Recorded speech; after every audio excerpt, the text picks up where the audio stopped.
Boa noite, boa noite. Sejam bem-vindos para mais uma de nossas lives. Hoje também com convidados especiais. Vamos falar sobre Jesus. Desculpem o horário, porque essa hora é que nós conseguimos parar um pouquinho para ter esse tempo para fazer essas lives, né? Mas que seja rica e produtiva para vocês também. Diz para mim de onde você está assistindo, qual é a sua cidade, qual é o seu estado e por que não, qual é o seu país, né?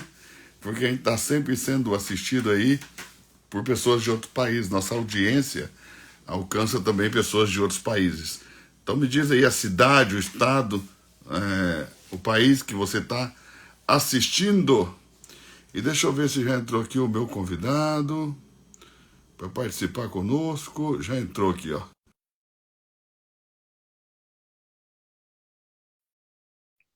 Vamos ver.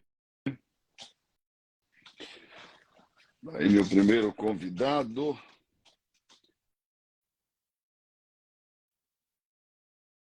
Entrando aí.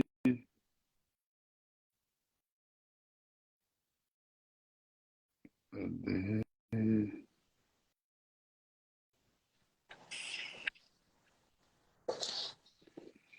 Fala, pastor Pedro Daniel. Paz, mestre, tudo bem contigo? Melhor agora, rapaz. Tá- Que isso, que honra, que alegria. Sempre muito bom estar contigo, meu mestre. A alegria é minha, prazer é todo meu. Vamos embora bater um papo poderoso hoje aí. Olha, tem gente nos assistindo de tudo quanto é lugar do Brasil, Pedro, olha aí. Montes Claros, Itajaí. Deve ter Tem, não, gente do mundo todo. tem gente de outros países, com certeza. Com toda certeza tem pessoas de outros países. Pastor Pedro Daniel, eu estou fazendo uma série de lives nesses últimos dias falando um pouquinho sobre a pessoa de Jesus. Né? Uau! Eu convidei também o pastor Guilherme para estar conosco. Será que ele já chegou por aí? Deixa eu ver se ele já chegou por aqui. Dá um sinal de vida aí, Gui. Se você já estiver por aqui. Vamos ver se ele já está por aqui. Guilherme. Pastor Guilherme, não. Aí, ó. Tá aí, já está aí. Ó, o Já está aí. visão aí, ó. E aí, Olha aí o pastor profetas? Guilherme. Boa noite. O senhor tá bom, pastor Guilherme? Tudo ótimo, mestre. Graças a Deus, por aí. Aqui também tá tudo bem. Pastor Pedro Graças a Daniel, Deus. Tudo bem, pastor Gui? tudo bem, pastorzão? Daí por aí.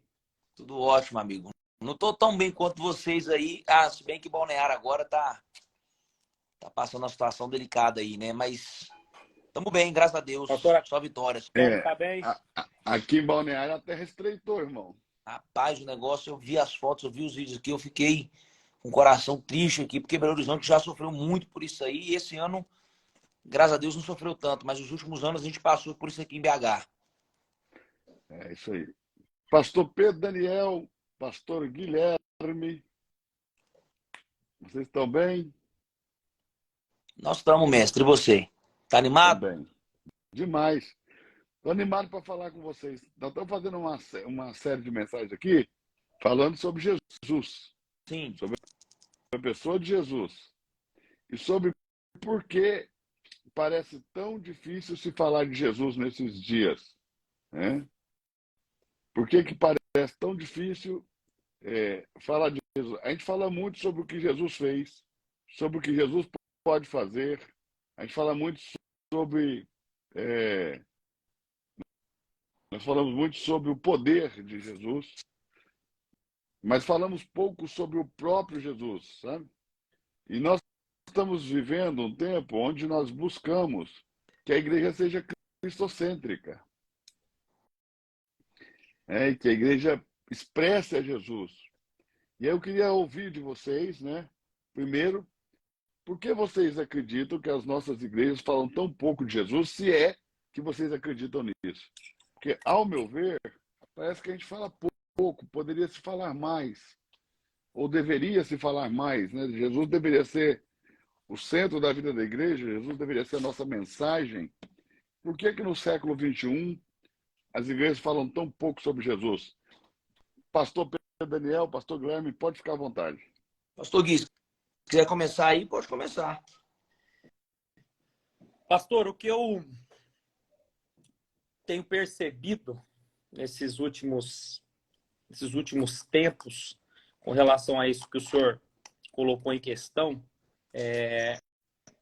as pessoas ficam com um pouco de receio de talvez perder um pouco da movimentação em suas igrejas, e elas acabam deixando de entregar o que realmente precisa de entregar, né? E aí fica entregando aquilo que as pessoas querem ouvir e não aquilo que as pessoas precisam ouvir. Nós fizemos um podcast alguns dias atrás com o pastor Ronaldo Borges, não sei se o senhor recorda, e foi um podcast que mexeu muito comigo, falando a respeito dessa questão da igreja estar usando o púlpito para muitas coisas, menos para aquilo que deveria usar, que é para pregar a essência, o evangelho, a mensagem de Cristo, né? O que Jesus é, o que Jesus representa, que é o que realmente, o efeito que nós precisamos causar. Eu acredito que isso se perdeu um pouco e muitas pessoas preocupadas com a performance do que com a essência, com aquilo que realmente a mensagem precisa causar como efeito na vida das pessoas. Pastor Pedro Daniel, e aí? Eu posso começar lendo um texto aqui, mestre? Pode. Fica à vontade, aqui você está em casa. Mateus 17 tem um texto que esse ano de 2023 eu meditei muito nele e vai totalmente de encontro a essa mensagem que Deus tem te entregado e que você tem levantado no Brasil. Mateus 17 diz assim: 6 dias depois tomou Jesus consigo a Pedro e aos irmãos Tiago e João e os levou em particular a um alto do monte. E foi transfigurado diante deles. O seu rosto resplandecia como o sol, as suas vestes tornaram-se brancas como a luz. E eis que lhe apareceram Moisés e Elias, né, um representante da lei e um dos profetas, que são duas, vamos falar assim, duas pessoas que são praticamente intocáveis no judaísmo. Se você entrar em qualquer sinagoga, você vai ver duas cadeiras nas beiradas. Uma é a de Moisés e a outra é de Elias, né? Para eles acreditam que Moisés e Elias vão voltar, vamos dizer assim. Jesus, então, está lá no monte, transfiguração, eis que lhe apareceram Moisés e Elias falando com ele. Então disse Pedro a Jesus: Senhor, bom é estarmos aqui. Ele ficou feliz por isso. Se queres, farei aqui 3 tendas. Uma será tua, outra para Moisés, outra para Elias. Falava ele ainda quando uma nuvem luminosa os envolveu. E eis que vindo da nuvem uma voz que dizia, aquela mesma voz que falou lá no Jordão para João Batista, agora em um formato um pouco diferente, mas é a mesma voz e falou praticamente a mesma coisa, só que teve um acréscimozinho no final. Então, veja bem, essa voz diz assim, ó: este é o meu filho amado, em quem me comprazo. Ponto e vírgula. A ele vocês devem ouvir.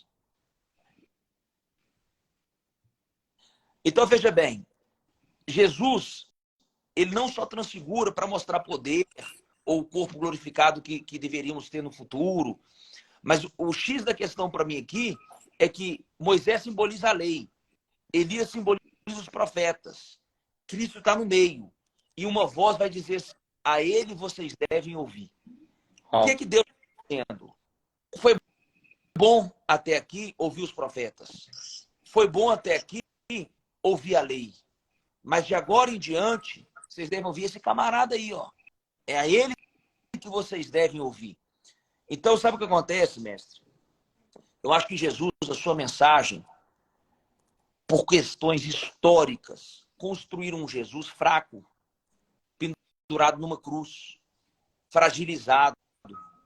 Um Jesus que não é o leão que ruge, que não é alguém que pode revolucionar a vida de alguém, que não pode, um Jesus que não prospera ninguém. Trouxeram uma cultura para nós que ser cristão, falar de Jesus é falar de sofrimento, falar de dor, falar de dificuldade, de cruz, de carregar problema, de ter lutas. de ter uma vida super simples, humilde, talvez até miserável. Então, desenharam um Jesus histórico, por trabalho de uma igreja que a gente sabe que construiu essa ideia desse Cristo pendurado, ensanguentado, que apanhou e que está ali fragilizado. Então, como que você fala agora de um Jesus que era poderoso, que era querido pela sociedade, que fazia lá, atraía? Jesus magnético. Jesus tinha poder de magnetismo. Eu me lembro de um texto que um general romano deu uma ordem para que seus soldados prendessem Jesus. Ele teve que mandar 3 pelotões, porque todos eles voltavam, em vez de prender Jesus, ficavam amigo de Jesus. Uau.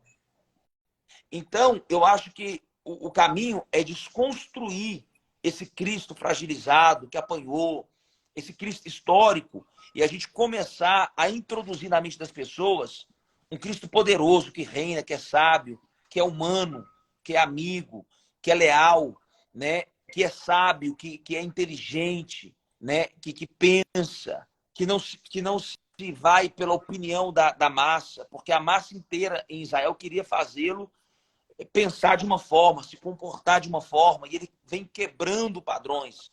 Eu acho que o que a gente tem que fazer, e como igreja, é fazer que Jesus volte a ser atrativo, mas não atrativo pelo peixe, não atrativo pelo pão.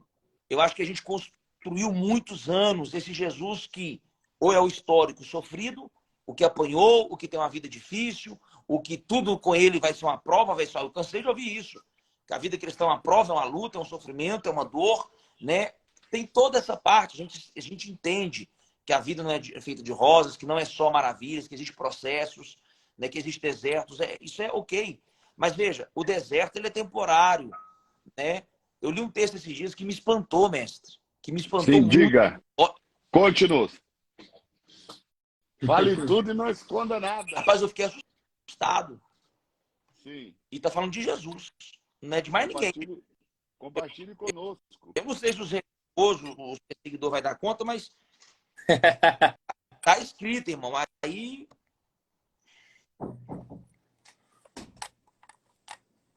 deixa eu só achar aqui. Paulo, quando escreve a carta a Coríntios, ele faz uma... Estão perguntando se nós somos adventistas. Adventista? Eu nunca nem fui na Adventista. Por que essa pergunta, se nós somos adventistas? Eu não vi, não. Eu acho que às vezes é porque a pessoa entrou e não nos conhece, né? Ah, entendi. Provavelmente não me conhece. Mas vai lá, vamos pro texto. Mas aí Paulo está comparando a igreja de Coríntios à igreja da Macedônia.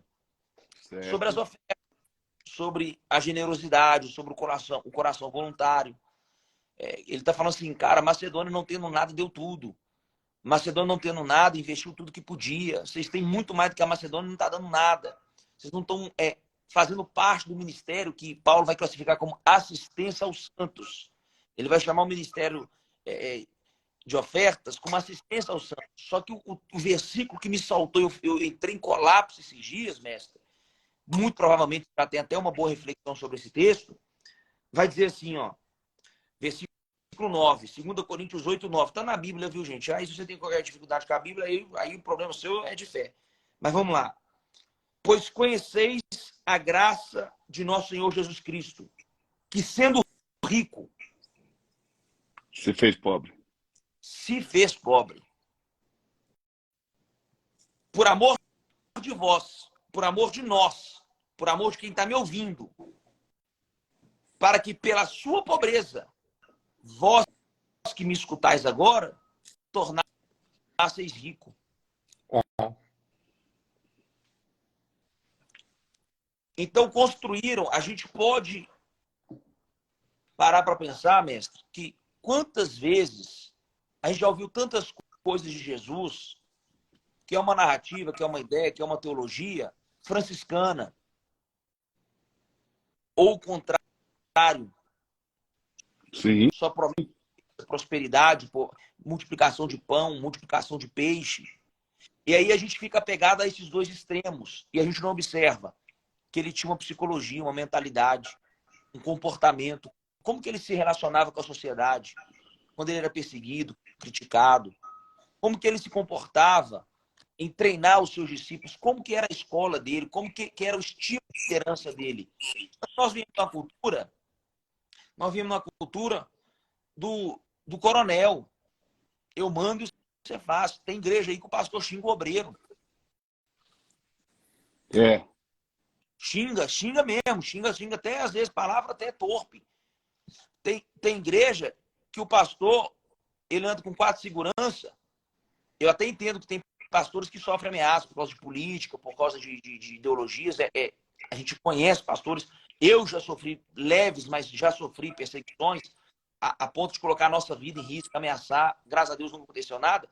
Mas tem pastor que parece que virou popstar, virou Josh Bieber. O Josh Bieber de Jesus, é o Josh Bieber do altar. E aí, quando você olha para Cristo, há um colapso. Se a gente olhar para Cristo de verdade, há um colapso. Como que um líder religioso andava no meio do povo? Não combina. Fala aí, pessoal. Escreve aí nesses comentários, vão? Na gravação. Depois eu vou deixar salva na live, quando ela fica salva, os comentários não aparecem. Então, podem falar, interagir aí, fazer perguntas. Vamos para cima. Esse assunto é um assunto que precisa ser falado. Precisamos entender por que falamos tão pouco de Jesus nas nossas igrejas. Pastor Pedro está aqui sendo muito assertivo nas suas palavras, preciso, cirúrgico. Ele está trazendo aqui a visão dele, como ele enxerga tudo isso, e eu estou aqui me enriquecendo. Vamos lá. Agora veja, mestre, por que a gente fala tão pouco de Jesus? Porque no Brasil, como a gente veio de uma raiz idólatra, e querendo ou não, a gente ainda está se transformando, a gente faz ídolos, seja o próprio pastor ou uma própria metodologia. Aí a igreja cria um método, a igreja cria uma visão, e às vezes até bíblico, e não tem problema ter um método, ter uma visão.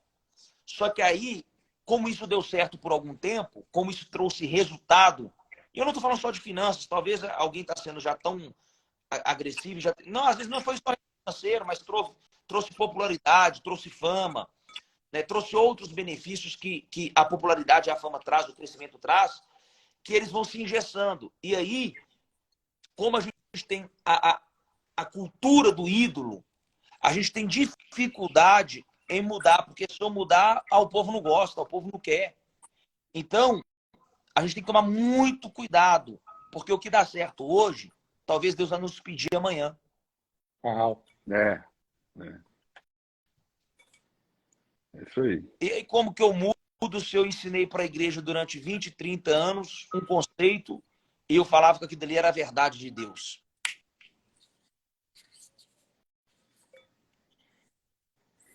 Olha, eu não tenho dificuldade nenhuma de transicionar quando o Senhor alinha meu coração e me mostra que talvez aquilo que eu falava ontem e que eu pensava ontem não é o caminho que agrade o coração do Senhor. E eu não tenho outra alternativa senão alinhar o meu caminho ao coração do Senhor. Então eu sei que é difícil para muita gente, é difícil para muitos pastores, mas eu estou vivendo essa transição, desejo viver essa transição, estou trabalhando arduamente por essa transição.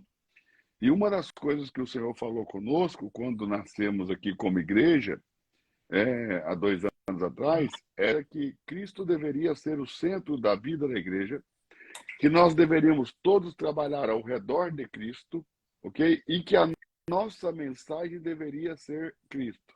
Então nós vivemos cuidando da presença de Jesus, servindo ao redor de Jesus e fazendo de Jesus a nossa mensagem. E mais, tá? Nós cuidamos da presença de Jesus, porque essa presença cuida de nós. Cuidamos da vida de Cristo no nosso meio, porque essa vida cuida de nós. E nós deixamos de fazer culto para as pessoas e voltamos a fazer culto para Jesus. Tudo isso que eu estou falando parece muito óbvio, mas na prática, ok? Essas coisas não eram feitas. Na prática, nós pregávamos qualquer outra outra coisa, menos Jesus. Na prática, nós cuidávamos de pessoas e não da presença do Senhor, nem da vida do Senhor. E na prática mesmo, sabe, eu percebi que Jesus não era o centro, nós éramos um sistema piramidal, onde você tinha o pastor líder, presidente, os pastores auxiliares, os outros cargos mesmo, não dá para dar outro nome, e até chegar no povão.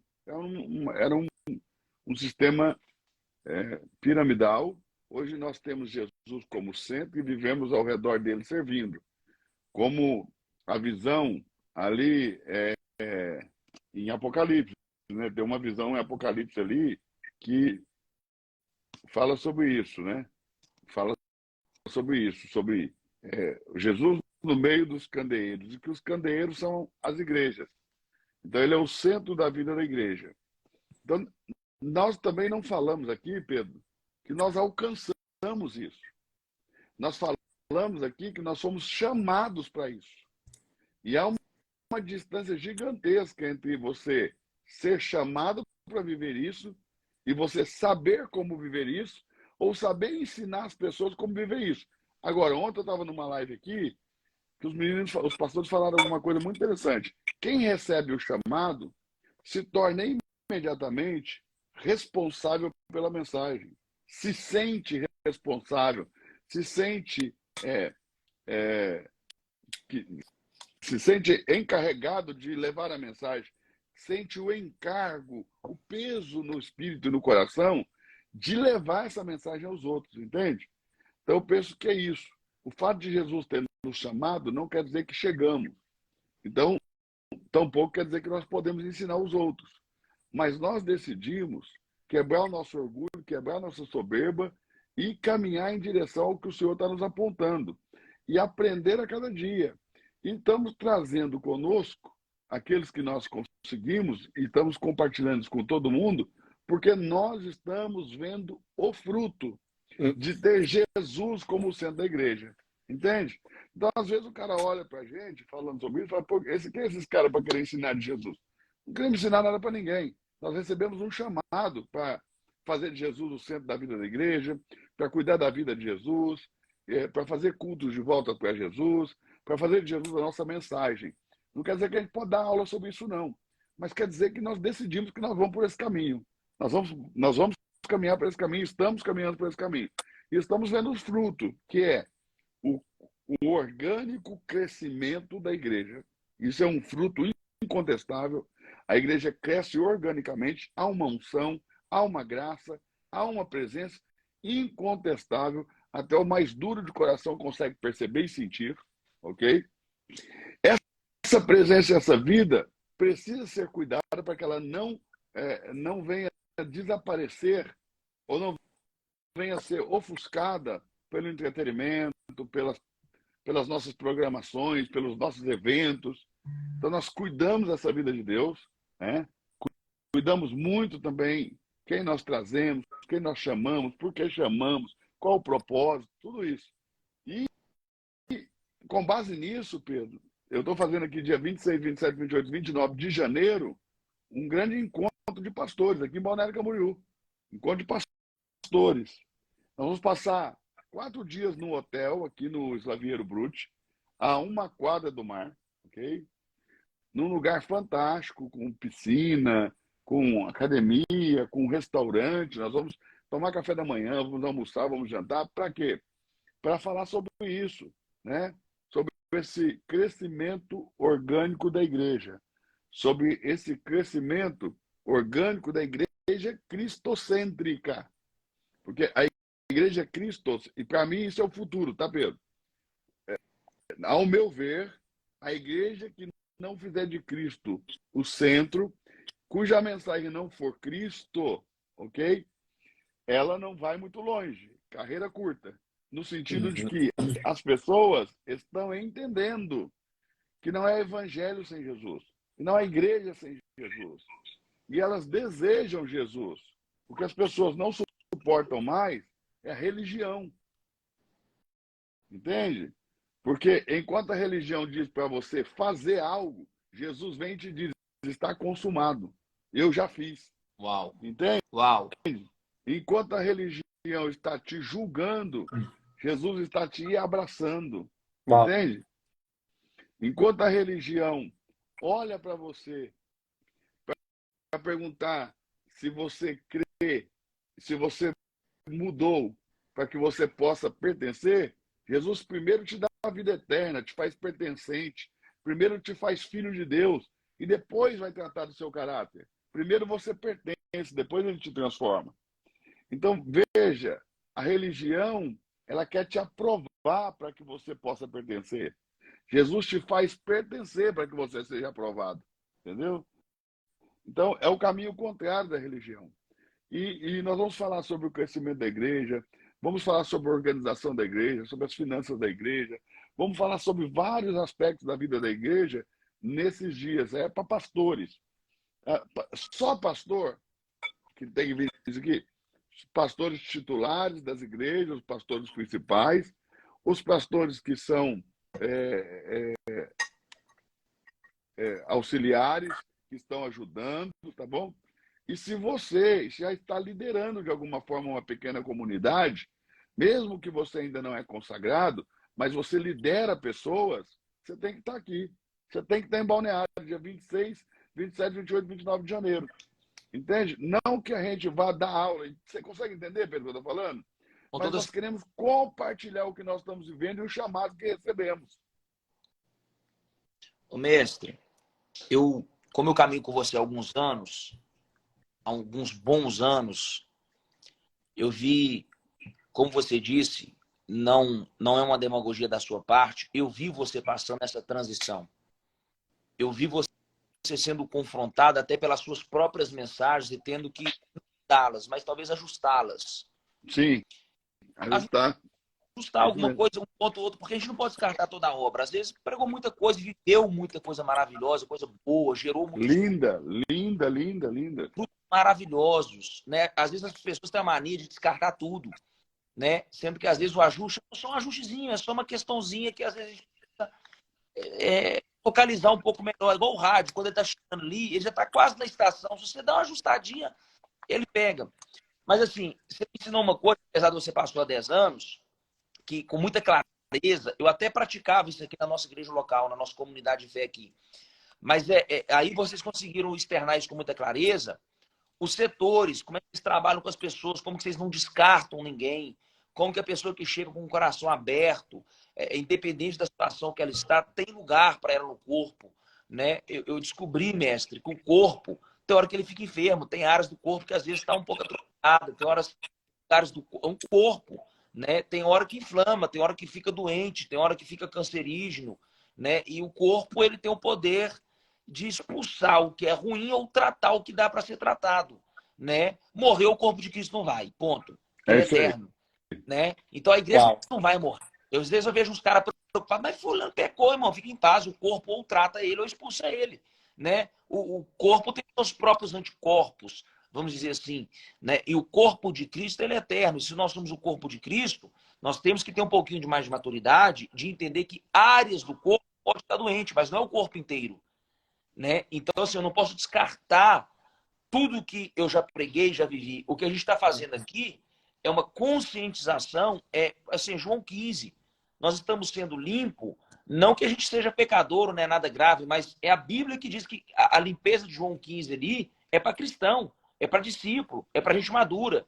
E aí ele vai dizer assim, eu estou te limpando para que dê ainda mais fruto. Ou seja, Jesus reconhece, vocês já deram frutos, nós já demos frutos no Brasil. Você, mestre, a sua igreja, o seu ministério, que eu conheço há muitos anos, já deu muito fruto, tá certo? Mas agora vocês passaram por um reajuste espiritual, ministerial, teológico, a visão se ampliou, né? A gente vai aprendendo, a vida é assim, a gente vai amadurecendo, nós vamos repensando conceitos, a gente vai sendo confrontado pelo nosso próprio dia a dia, e às vezes aquilo que eu tinha como uma verdade, eu posso agora estar vivendo o outro lado da moeda e falar assim, espera aí, sabe? Até por isso que Deus se encarnou em Cristo, né? Porque a Bíblia vai dizer que ele foi tentado em todas as coisas. Ou seja, agora, depois que ele incorporou em um corpo humano, ele consegue entender o que é uma tentação, o que é uma atração, né? Então, assim, na cruz, Jesus vai dizer assim, Pai, perdoa eles. Eles nem sabem o que fazem. Isso é o nível máximo do amor. Alguém que está apanhando, que está todo ensanguentado, que está sendo ridicularizado, está tendo a sua nudez totalmente exposta. E agora ele olha para nós aqui e fala assim, Pai, perdoa eles. Eles não sabem o que fazem. Então, todos nós estamos em busca de ser um cristão melhor, de ser um filho melhor, né? Então, assim, só que para isso, por que muitos pastores e muitas igrejas não conseguem, mesmo? Porque não tem humildade. Isso requer humildade. O princípio do cristianismo é humildade. Por isso que o perdão ele é muito sério. Porque perdão é falar, Deus, me perdoa, eu errei. Eu errei a forma que eu preguei, eu errei a forma que eu conduzi uma liderança que me confiaram. Mas se o Senhor me perdoar e me der uma nova chance, quem sabe eu não posso continuar dando os frutos e dar frutos maduros, né? O que a gente não pode ter é mau caratismo. Aí é diferente, né? É pilantragem. Mas agora, se a gente está em busca de agradá-lo e de consertar talvez o que a gente aprendeu também, porque às vezes a gente só vai replicando o que a gente aprende.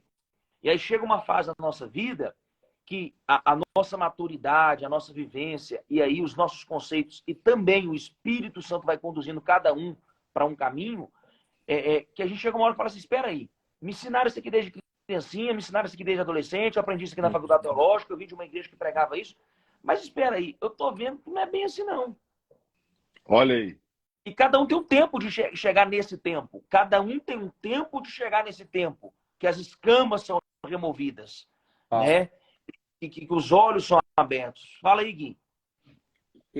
O que eu tenho aprendido com o pastor esse tempo que eu tenho caminhado com o lado dele, a importância desse método de crescimento orgânico, Cristo centralizado na vida da igreja,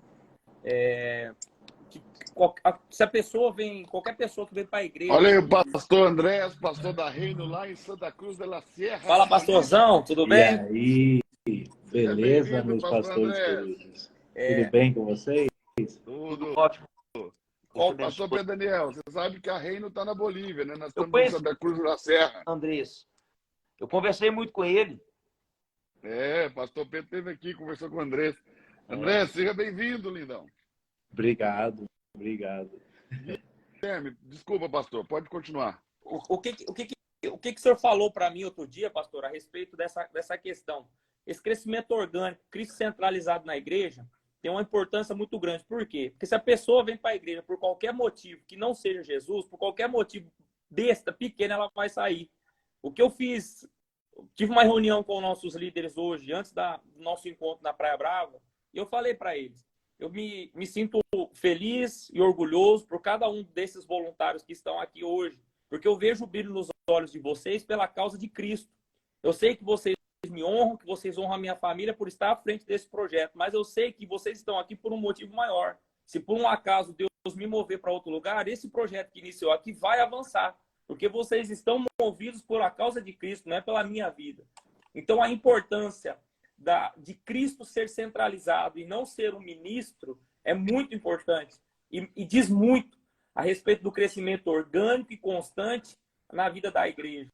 Um dos frutos que nós colhemos quanto a isso é nós termos uma igreja aqui hoje em Balneário com 130 cadeiras e temos 300 voluntários, pessoas que estão ali movidas realmente não por um ministro, realmente por uma causa. O pastor Pedro Daniel, uma vez, ele veio pregar aqui em Balneário e ele fez essa pergunta, não sei se ele vai lembrar. Quem está aqui na igreja hoje por causa do pastor Eduardo Reis? Levantou a mão, acho que 5, 6 pessoas. E quem não, tá aqui... foi 2 ou 3, não chegou assim. Não chegou assim. Você lembra disso, pastor Pedro?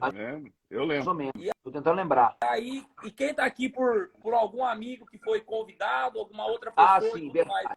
Lembrei. E aí, 99% das pessoas levantaram a mão, entende? Então, pessoas que estão engajadas com a causa de Cristo, com a essência da cultura da igreja, e estão envolvendo outras pessoas nisso. Então, é isso aí, é fantástico. Andrés, nós estamos perguntando aqui por que a igreja fala tão pouco de Jesus. Qual é o problema? Por que se fala tão pouco de Jesus E agora, depois que você falar, eu quero mudar a pergunta, quero começar também com o pastor Pedro. É o que fazer para a igreja voltar a ser cristocêntrica, né? Ô, Andrés, por que se fala tão pouco de Jesus? Aí na Bolívia também é assim, nas igrejas? É igual. Eu acho que tem dois motivos. Porque minha mãe, eu lembro quando eu era criança, tinha muitas coisas que acontecia, programas que passavam na televisão, e tinha a minha tia que vinha e falava na cabeça. E ela falava uma frase para mim que eu lembro até hoje: filho, porque eu escutava tudo isso é do demônio, isso e tal, tal, tal, e eu perguntava para minha mãe, e ela me falava: filho, eu não te conto, eu não te falo sobre isso, porque eu não quero falar sobre o diabo. Para você, eu quero falar sobre Jesus. As pessoas falam muito do diabo e muito pouco sobre Jesus. Então, acho que esse é o motivo. E o outro, acho que é algo parecido com o que aconteceu lá em Mateus 16, quando as pessoas eles pediram que sinal para eu saber que é Jesus. Acho que as pessoas hoje focam muito nos sinais e nas coisas que Jesus fez e muito pouco no que ele é. Eu acho que esses são dois aspectos. Igual, por exemplo, com Lázaro, as pessoas focam no milagre, mas se você percebe, não é tanto o que ele fez, mas quem que ele é. Porque ele não só ressuscitou, não foi a ação de ressuscitar, mas versículos antes ele falou: eu sou a ressurreição e a vida. Então não era tanto o milagre que fez, Olha o mas ele apóstolo era o Luiz milagre. Hermínio aí, ó. Beijo, Luiz. Deus te abençoe, apóstolo. Andrés, obrigado, lindão. Obrigado. Pedro, vou mudar a pergunta agora um pouquinho, Pedro. O que fazer para a igreja voltar a ser cristocêntrica, Pedro? Ô, mestre, eu acho que de coração parte da liderança. Se a gente vê líderes parecidos com Jesus, tá, vamos lá. O que é o apóstolo Luiz Hermino aí mandando um abraço? Esse aí é um verdadeiro cristão, esse é um líder inspirador. Nós amamos a sua vida, apóstolo. Amamos. Entra aí, Luiz, para a gente fazer essa pergunta para você. Aí eu vou até deixar ele falar, Barão. Vou ficar quietinho. Fala, apóstolo! Fala, macho velho! Apóstolo, faz o seguinte, ajuda essas crianças aqui. Ô, mano, não me chama de apóstolo, não, moço. Eu sou teu servo, Luiz Hermílio, a seu dispor, ó, a seu dispor para serviços leves. Vai dormir, Apóstolo, moço. ajuda essas crianças aqui. Nós estamos com uma pergunta aqui. Não sei se o senhor pensa dessa maneira, mas nós identificamos que a igreja tem falado pouco sobre a pessoa de Jesus. Talvez essa não seja a tua realidade, mas eu falo quando a gente olha para a igreja de uma forma... Eu ia falar, essa não é a minha realidade, não. Quando a gente olha para a igreja de uma forma geral, parece que nós falamos muito sobre o que Jesus pode fazer, sobre o que Jesus fez, mas falamos muito pouco sobre ele mesmo.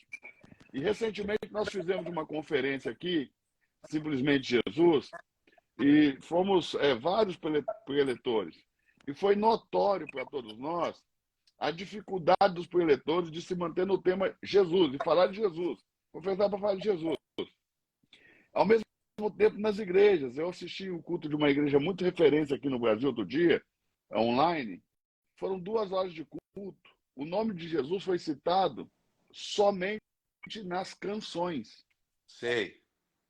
Em 2 horas de culto. Então, o que você acha que é isso? Por que dessa dificuldade?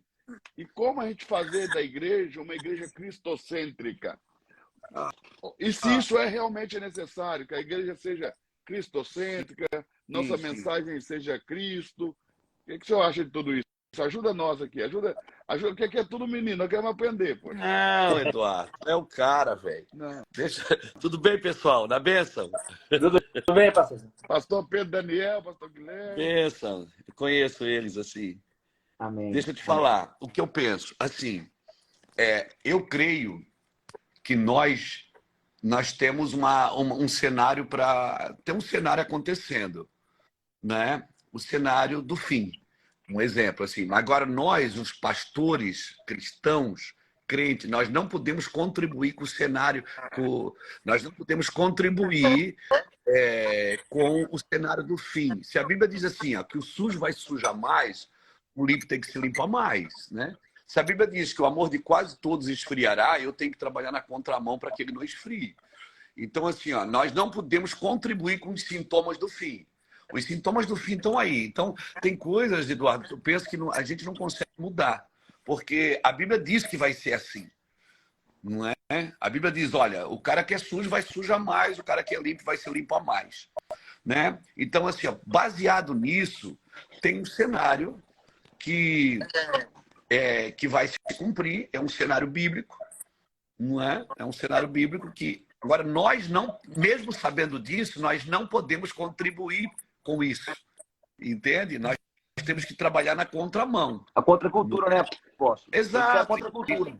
Com certeza, é uma contracultura. Então, assim, ó, Amós, no capítulo 8, versículo 11 ao 14, ele diz assim, ó, eis que vem dias, diz o Senhor, que eu enviarei uma fome sobre a terra, não é fome de pão e nem sede de água, mas de ouvir a palavra de Deus.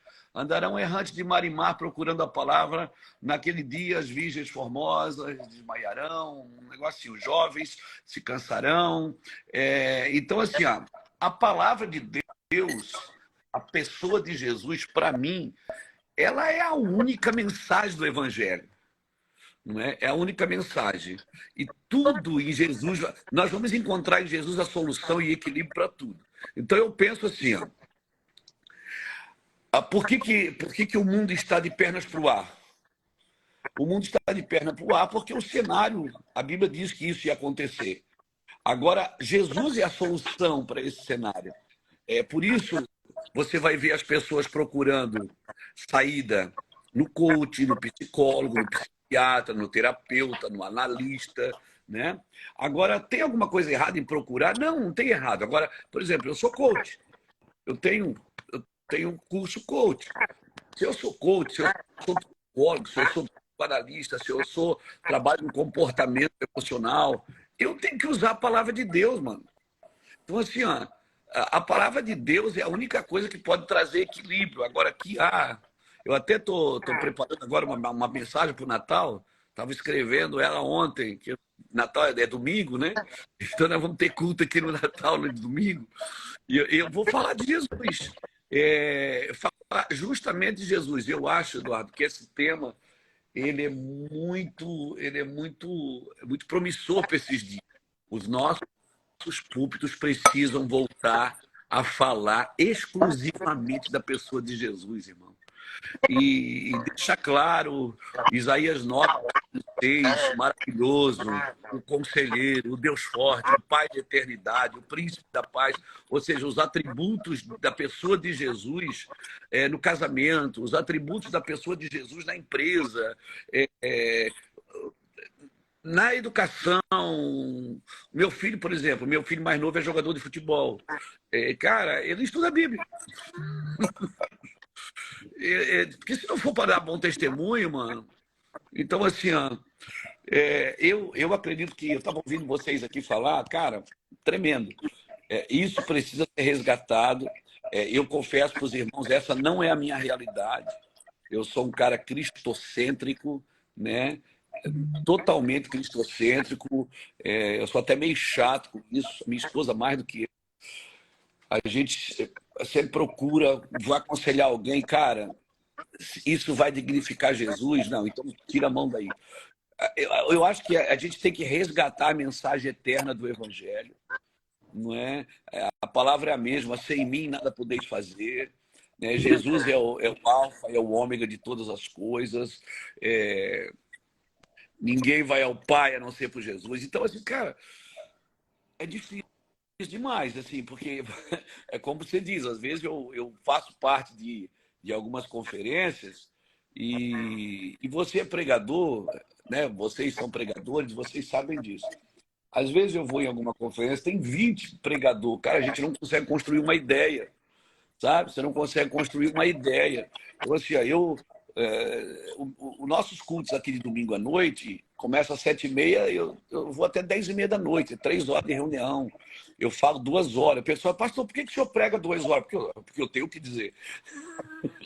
Eu prego 2 horas porque eu tenho o que dizer. Se o cara quer um culto menor, ele vem no culto da tarde. É um culto com horário, o culto da manhã. Agora, o culto da noite, não. A gente está transmitindo, a gente dá ênfase à palavra. É Bíblia, mano. Assim, ó, Eduardo, não vai mudar isso. Assim, ó, eu sou patriota, eu amo meu presidente, eu estou orando pelo Brasil, cara, mas a cura dessa nação não vem por Brasília. A cura dessa nação, ela vem pela igreja, mano, por Jesus, entendeu? Os cristãos precisam acordar para isso. Eu estava falando aqui, apóstolo, que falar de Jesus na igreja parece muito óbvio, né? É a igreja de Jesus, você deve falar de Jesus. Que Jesus seja o centro da vida da igreja parece óbvio também. Sim. Que os cultos não sejam feitos nem produzidos para as pessoas, mas que os cultos sejam feitos e produzidos e pensados e executados para Jesus, né? Nós cultuamos a Jesus com as pessoas, mas não cultuamos pessoas. Com certeza. O culto não é feito para pessoas. Exatamente. O culto é feito para Jesus. Isso também parece óbvio. Com certeza. Cuidar da vida, da presença de Jesus na igreja também parece óbvio. Tudo isso é muito óbvio, mas parece que na prática... Mas o óbvio precisa ser feito, né, mano? Ele precisa ser feito, ele precisa ser falado, ele precisa ser dito, entendeu? Ó, aqui a gente é meio chatinho com algumas coisas, né? Eu particularmente, pessoal, eu não acredito na explosão, aquela coisa, explodiu, cresceu tudo, o ministério rompeu. Eu acredito na continuidade, no dia a dia, aquele feijão com arroz, sabe? Aquele dia a dia. São quantos anos de Mevan aí já, pastor? Apóstolo? Aqui tem 22. Eu tava lá. A minha equipe é a mesma, os meus pastores é o mesmo, o meu vice-presidente é o mesmo, né? A nossa igreja é simples, mas continua o feijão com arroz, Bíblia de manhã, de tarde, de noite. E eu vou te falar uma coisa, assim, de todo o meu coração. Se eu estiver errado, me corrige, você é mestre da palavra. Eu não estudo para saber, eu estudo para fluir. Uau! Poderoso, é isso. Porque tem muita gente que sabe muito, mas não flui. Então, eu estudo para fluir. Porque se o que eu sei não muda a vida das pessoas, o que eu sei não importa. Então, o versículo vai dizer, não sejam só ouvintes, mas praticantes. Exatamente. Eu estudo a palavra para fluir.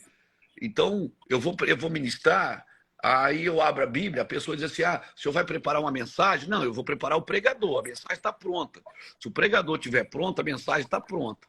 Então, assim, Eduardo, eu sou um cara que eu gosto de escrever, eu gosto de preparar. Chegar lá não significa que eu vou falar aquilo tudo, mas assim, cara, o dia a dia. Então, assim, o que vai mudar a vida do João, ele saber que em Gênesis Jesus foi aquilo, em Êxodo Jesus foi aquilo, em Levítico.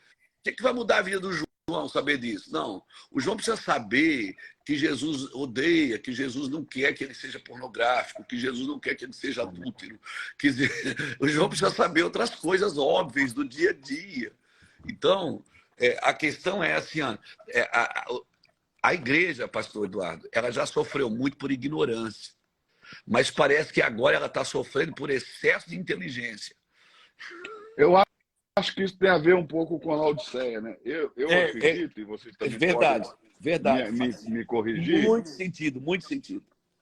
Porque assim, eu igreja, penso né, que as 7 igrejas do Apocalipse são de fato 7 igrejas na Ásia Menor, 7 cidades na Ásia Menor, mas também acredito que cada uma dessas cidades simbolizam um tempo na vida da igreja. E o nome grego dessas cidades revelam esse período, né? Então você vai pegar Éfeso, né? Quer dizer desejado, ou seja, a igreja do primeiro século, a igreja que nasce, a igreja que Jesus desejou, é a igreja que o Senhor desejou. Depois você vai pegar igrejas ali que vai falar sobre as dores, sobre a restauração, sobre o amor fraternal. Cada um daqueles nomes das igrejas tem um significado. E Laodiceia significa juízo do leigo, sentença do leigo, opinião de quem não sabe, né? Uau. Então nós vivemos num tempo em que todo mundo sabe um pouquinho de tudo e profundamente de nada. E todo mundo se acha assim preparado para falar na vida dos outros, né? Sim. Tanto que a internet parece que acelerou esse processo de Laodiceia. Não, é Porque verdade, é verdade. todo mundo se sente pronto para falar na vida do outro, entendeu? Às vezes o cara não arruma nem a cama que dorme, que é doutrinar o Brasil. Né? Meu Deus! Meu Deus! O cara não arruma nem a cama que dorme, que é doutrinar o Brasil. Olha, até ouvi o Felipe Vilela passar aqui e dar um beijão para ele. Te amo, Felipe. Assim, ó, no Evangelho, nós somos muito ortodoxos, a gente precisa ser ortoprático. Exato. Entende? Ortoprático. Quando perguntaram para João Batista, João, perceberam que João estava falando a coisa certa. Eles olharam e disseram, cara, João, ele está sendo ele está dentro das Escrituras. Aí perguntaram, João, o que eu faço para viver isso que você está falando? Faço a campanha, faço isso, faço aquilo. João disse, não, se você tem 2 túnicas, dá uma para quem não tem. Aí o soldado perguntou assim, tá aí eu que sou soldado. Ele disse, não abuse da sua autoridade.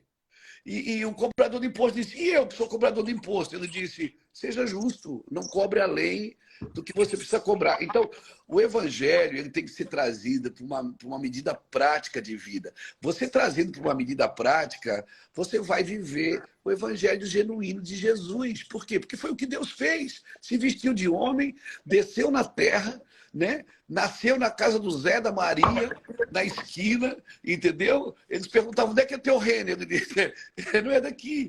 Então faz um milagre. Ele disse, eu posso fazer, mas fazer para quê? Tudo que sentido faz ressuscitar Lázaro se ele ia morrer de novo, né? Mas Jesus, tudo que ele fazia, ele estava apontando para um lugar, né? Tudo que ele estava fazendo, ele não estava fazendo só por fazer. Ele estava apontando para um destino, apontando para uma eternidade. Ele estava dizendo o seguinte, no milênio vai ser assim, vocês vão viver essa plenitude. Tudo que ele fazia, porque se você for analisar, ele ressuscitou o Lázaro para quê? Se o cara ia morrer de novo. Ressuscitou a filha de Jairo para quê? Se ela vai morrer de novo. Então, assim, ainda que Jesus disse que ela não estava morta, mas eu acredito que tudo que nós fazemos aponta para um lugar, aponta para um ambiente, aponta para um destino. Então, cara, eu tô muito... Confesso para ti que eu tô... Assim, tem alguns lugares que... Deixa eu só mudar um negócio com o canal aqui, que tá passando um filme feio pra caramba. E aí, eu tô muito entusiasmado para esses dias. Sabe por quê? Porque os tempos são difíceis, cara, e se você for analisar nos tempos difíceis, quem estiver fazendo uma coisinha certa, procurar fazer as coisas corretas, cara, vai dar muito fruto nesses dias. Vai dar muito fruto. Nós estamos vendo o evangelho, Amém. Evangelho simples, né, Eduardo? Simples, genuíno, é muita falácia, muito isso, muito aquilo. Jesus, quando fazia um milagre, Jesus, quando fazia algumas coisas, Jesus, quando falava algumas coisas, as pessoas pegavam a Torá e diziam, mas está escrito. Eles sempre usavam o que estava escrito para tentar confrontar o que Jesus estava fazendo. E hoje é a mesma coisa, cara. Mas está escrito, Jesus disse, mas o que é melhor dizer para eles? Estás curado ou estás salvo? Não é a mesma coisa? Então, assim, tudo se questiona. Cara, você põe uma frase na internet, às vezes, assim, para despertar um pensamento, as pessoas já escrevem baixo herege, assim, sabe? As pessoas cara, sem Deus, viu? Eu não tenho tempo. Eu não tenho tempo para isso, não. Eu não perco tempo com isso, não, pastor Eduardo. Eu não perco tempo. Luiz, essa nossa fala sobre Jesus, quando nasceu? Você sabe muito bem, eu fui itinerante por mais de 20 anos, preguei por quase todas as igrejas importantes do Brasil. Tive o privilégio, lá atrás, muitos anos atrás, compartilhar a mesma congressos, seminários com você. Aliás, num desses que você foi, primeira vez que eu ia te encontrar, você acabou não podendo ir, enviou o pastor Kleber, né, que depois me apresentou para você, e a gente acabou se conhecendo, e foi, né, uma amizade que nasceu assim, de uma forma muito linda. Eu amo assim a nossa amizade, aprendo muito com você, desde o dia Agora que você é conheci, pastor aprendo de muito. igreja grande, não dá mais moral pra gente, né? Pastor de igreja de 130 cadeiras, irmão, para com isso, que igreja é grande. Ela é grande mesmo, né? Eu acho que igreja já nasce Claro. grande, né? Porque a Não é uma igreja, igreja grande, é uma grande igreja. a igreja não é pequena, ela está nascendo, é uma semente que está sendo germinada. Mas a questão é, depois de tudo isso, né? Eu dei aula em faculdade teológica, eu ministrei por tantas igrejas importantes. Depois de tanto tempo, eu estava aqui preparando uma mensagem para pregar na igreja, né? Esses 2 últimos anos aí que o Senhor me chamou para pastorear uma igreja, eu estava aqui Legal, preparando para cara, falar na legal. igreja. O Glória a Espírito Santo Deus. me confrontou com essa pergunta, né? Quem é Cristo? E eu respondi como qualquer cristão responderia: é meu tudo, é minha vida, é o ar que eu respiro, né? E aí o Espírito Santo falou comigo assim: mas e como revelado nas Escrituras, quem é Cristo? E se não bastasse, um pouquinho depois ele perguntou: quem é Jesus? E eu, no ímpeto do Espírito, respondi de novo: é meu tudo, o ar que eu respiro, meu Senhor, meu Salvador, né? É Deus encarnado. Cheguei a falar isso também. E aí o Espírito Santo confrontou de novo: mas e como revelado nas Escrituras, quem é Cristo? Porque você pega a narrativa de Marcos, né, que é o primeiro aí dos evangelhos sinóticos, né, o que provavelmente tende a ser o mais antigo dos textos sinóticos, esses textos semelhantes, Mateus, Marcos e Lucas. Em Marcos, diferente de Mateus e de Lucas, que começa a narrar sobre o nascimento de Jesus, o nascimento virginal, toda a infância, o desenvolvimento, a adolescência, o desenvolvimento até o ministério, Marcos já começa a falar dele adulto. E Marcos inicia com essa frase, né? Princípio do Evangelho de Jesus Cristo, Filho de Deus. Já no primeiro versículo, Marcos dá informação privilegiada para nós, os leitores, que a comunidade marcana entrega isso para nós, que as personagens de Marcos não tinham, as personagens humanas. Eles não sabiam que Jesus era o Filho de Deus, não sabiam que Jesus era o Cristo, né? Cristo aí no grego, do hebraico Messias. E os 2 pontos de ápice na cristologia marcana, do autor marcano, é a confissão de Pedro, que em Marcos, diferente de Mateus, não diz, né, que tu és o Cristo, o Filho de Deus diz, tu és o Cristo. E o centurião, que ao ver Jesus expirar na cruz, diz, de fato, esse era o Filho de Deus. Então, a confissão de Pedro e a declaração do centurião é o ponto máximo, né, da cristologia em Marcos. E quando você começa a ler o texto, a narrativa marcana do Evangelho, você começa a ver que essa questão de quem Jesus não era um problema que só nós enfrentamos. Os discípulos dele também, quando o mar se agita, ali o vento sopra, que eles despertam Jesus dá ordem ao vento que se cesse, ao mar que se aquete. Os discípulos olham e falam: quem é este? Que até o vento e o mar lhe obedecem. Então, eles têm essa questão de quem é Jesus. E Pedro vai confessar: tu és o Cristo, tu és o Messias. Mas ele não é Messias por causa da descendência davídica. Ele é Messias porque ele é o Filho de Deus. E Pedro diz: tu és o Cristo de Deus. E o centurião vai dizer: tu és, esse certamente era o Filho de Deus. Então, aquilo que o narrador marcano entrega como revelação ou como informação privilegiada no primeiro versículo, nós vamos ver no ápice da cristologia, né, da narrativa marcana, da comunidade marcana, na confissão de Pedro, na declaração do centurião. Porém, no mundo espiritual, todo confronto no Evangelho de Marcos que Jesus tem com os espíritos malignos, eles dizem e afirmam ser Jesus o Santo de Deus, o Filho de Deus, Filho do Deus Altíssimo. Então veja que o mundo espiritual conhecia Jesus, mas os próprios discípulos que andavam com ele não o conheciam. Jesus lá na Cesareia de Filipe sim. chega a perguntar, né? Quem dizem os homens que eu sou? Aí eles dizem, alguns dizem que você é Elias, ou Jeremias, ou algum dos profetas, e há quem diga até que você é a reencarnação de João Batista. No caso, em Marcos, essa foi a opinião de Herodes acerca de Jesus. Herodes disse, certamente esse aí é João Batista que voltou dos mortos para me atormentar.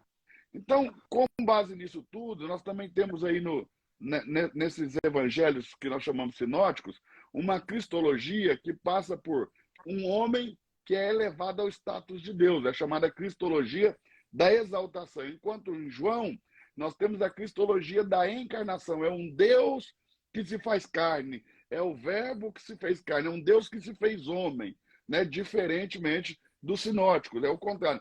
Mas independente de ser um homem elevado ao estado de Deus, ou se é Deus feito homem, qual é o papel de Jesus, ok? E quem é Jesus? Quem de fato é Cristo? É uma pergunta básica, simples, mas que a igreja, e aí quando eu digo igreja, eu estou falando de mim, não, era uma coisa que era para ter na ponta da língua. Depois de lecionar em faculdade de teologia, de pregar como itinerante por mais de 20 anos das mais importantes igrejas do Brasil, eu fui confrontado pelo Espírito Santo e me encontrei sem resposta, gaguejando. E a partir daí nasceu essas mensagens que eu tenho pregado, né? A última agora que eu preguei sobre as testemunhas oculares de Jesus, eu fiz uma série sobre quem é Jesus, sobre quem é Cristo, 16 domingos falando sobre quem é Cristo. Então eu estava falando para o Pedro no começo aqui da live, para o Guilherme também, não é que eu queira ensinar, a gente não quer ensinar, mas nós recebemos um chamado. Sim. Deus está fazendo arder no nosso coração e está nos alinhando. E eu acho que quando você recebe um chamado, você tem esse desejo e esse encargo de propagar isso. Com sabe? certeza. Vamos olhar para Jesus, vamos apontar para Jesus na sua visão. Eduardo, você está apóstolo. falando uma coisa que é assim, exatamente isso. Aí quando você fala assim, ó, quem é Jesus? Aí, exato, você acabou de dar uma aula acerca do Jesus encarnado, do Jesus pessoa, do Jesus Messias. Glória a Deus. E é isso. Só que eu penso assim, ó, por que as pessoas muitas vezes têm dificuldade de falar de Jesus? Porque assim, ó, eu preciso viver com ele, cara. Eu preciso ter experiência com Jesus, né? Porque assim, eu posso ensinar, como você disse, eu ensinei isso, eu ensinei aquilo, eu ensinei em faculdades, né? Ser um cara sensacional, um mestre na palavra, um ensinador claro, deixa as coisas acessíveis. Mas assim, cara, você precisa viver a sua experiência. Aquilo que Paulo disse, Paulo reflete muito bem isso. Quando ele diz em Filipenses, no capítulo 3, ele fala, olha, eu sou da tribo de Benjamim, eu sou fariseu, eu sou, mediante a lei, irrepreensível. E quando ele escreve aquilo, ele já tinha estado no terceiro céu, mano. E ele ainda diz assim no verso 10, eu desejo conhecê-lo.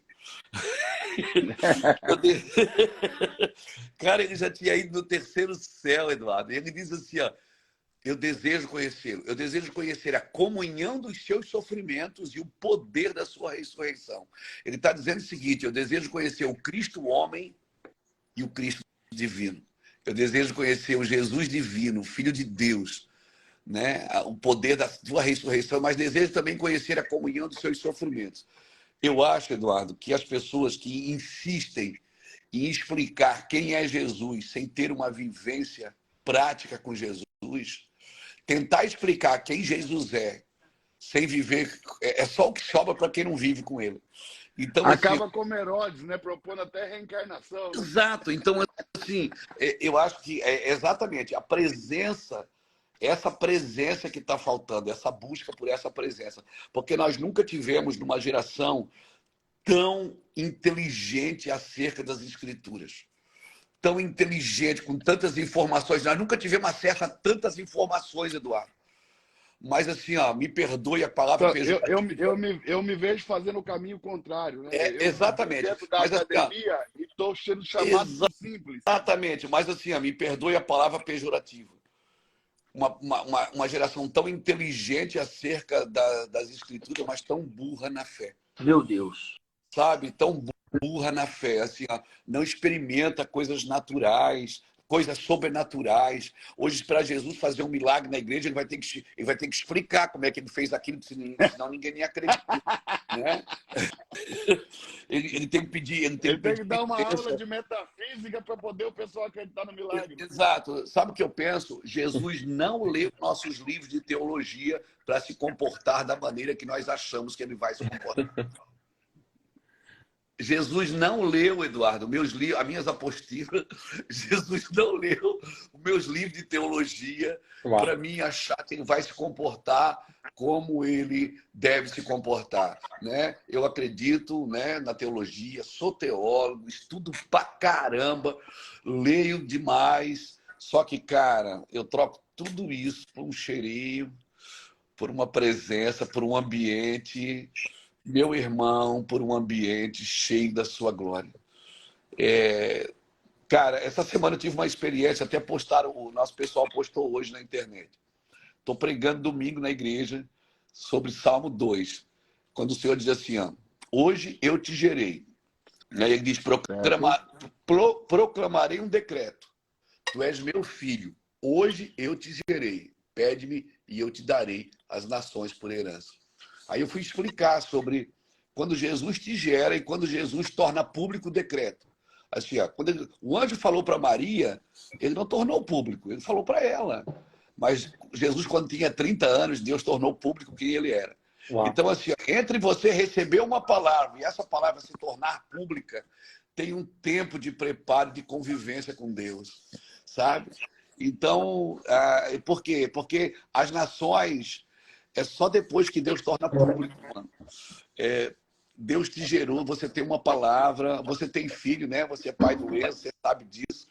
Você leva o menino, você pergunta o que é que ele quer. Quer aquilo, filho? Quer aquilo? Quer aquilo? Quando o filho está jovem, você não pergunta mais o que ele quer, mas é o que ele precisa.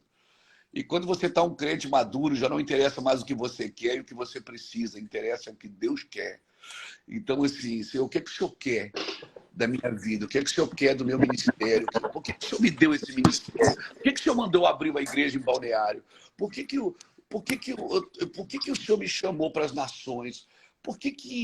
Senhor, por que eu sou perseguido? Por que tem que ser assim? Por que não é melhor fazer o que todo mundo faz? Fica mais fácil para todo mundo. Mas, cara, é assim, eu acho que a gente não é mais santo do que ninguém, né? A gente está aqui lutando com as mesmas armas para tocar a vida de todo mundo, né? Às vezes a gente ensina coisas no altar, porque hoje é muito fácil, você pode ensinar muito bem uma coisa que você vive muito mal, não é? Porque a gente tem muito acesso às informações. Mas eu estou nessa palavra aí que você está falando aí, eu estou fazendo o caminho de volta, meu irmão. Eu quero pouco do muito. Eu quero muito do pouco. Eu quero viver Jesus. Eu quero. Dá para ser simples e profundo. Não é necessário. Não é necessário. Dá para você ser próspero e humilde. Dá para você ser famoso e humilde. Dá para você ser famoso e simples. Dá para você ser acessível. Deus me falou uma coisa faz uns 2 meses, Eduardo. Duas coisas que você pode dar para as pessoas. Que as 2 coisas mais importantes que você pode dar para as pessoas é acessos e oportunidades. Então, seja um homem acessível e seja um homem de oportunidades. Seja uma bênção na vida das pessoas. Dê a oportunidade para elas. O que elas vão fazer com a oportunidade que você der não te interessa. Mas dê oportunidade a elas, dê acesso a elas. Seja um homem acessível, seja alguém fácil, leve. Né? Então é isso. Viver para mim, Jesus é isso. Representar Jesus é isso. Olha com quem eu estou aqui. Dante. Meu companheiro. É American Bully? É o América. Eu tenho 2. Só falta falar, cara. Esse menino aqui só falta falar, né, Dante? E aí, querido? Eu vou dormir. Vocês são os meninos novos. O do Pedro Daniel dá medo, hein? Vocês são os meninos novos, tem a noite toda pela frente. Eu vou dormir. Vai lá, meu apóstolo. Deus abençoe. Obrigado, com vocês aí, gente. Deus beijo, abençoe vocês. Bom descanso. Obrigado por contribuir com a gente. Que isso, cara. Saudade de ti, negão. Nós tomamos um café junto. tomar um café, Parceiro vamos tomar um Deus. café. Bora, Aproveitar bora. essa virada de ano aí, esses primeiros dias aí. Bora, Se bora, tiver, vamos. você vai ter festa aí, eu vou ir tomar café com você. Vem, vem. A gente vai ter um. Entre Natal e Ano Novo, vou passar uns dias ali em Perequê. Se você estiver por aí, vai lá pra gente almoçar. Você vai ter as primícias esse ano? Opa! Então você vai estar aí no Ó, começo do ano todo, né? Vou Então, falar 7 dias na primícia só de unção. Vou falar só sobre então. unção. Eu vou lá para ver se a gente toma um café à tarde, almoçamos juntos, tá bom? Amém. Vamos lá.